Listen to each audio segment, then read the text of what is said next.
John Calvin, on Psalm 52, verses 8 and 9. But I am like a green olive tree in the house of God. I trust in the mercy of God forever and ever. I will praise thee forever, because thou hast done it, and I will wait on thy name, for it is good before thy saints. But I am like an olive tree flourishing in the house of God. I trust in God's unfailing goodness forever and ever. Let us engrave the useful lesson upon our hearts, that we should consider at the great end of our existence to be found numbered amongst the worshippers of God, and that we should avail ourselves of the inestimable privileges of the stated assemblies of the Church, which are necessary helps to our infirmity, and means of mutual excitement and encouragement. By these and our common sacraments, the Lord, who is one God, and who designed that we should be one in him, is training us up together in the hope of eternal life, and in the united celebration of his holy name. Let us learn with David to prefer a place in the house of God to all the lying vanities of this world.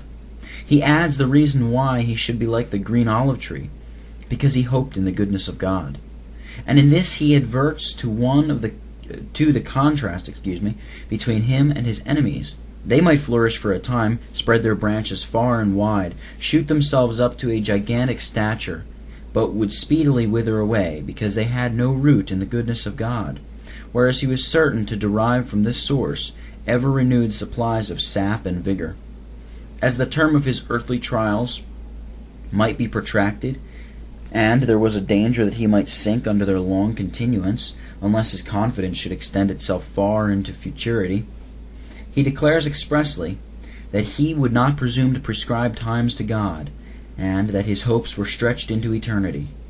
It followed that he surrendered himself entirely to God in all that regarded this life or his death. The passage puts us in possession of the grand distinction between the genuine children of God and those who are hypocrites. They that are to be found together in the church, as the wheat is mingled with the chaff on the same threshing floor.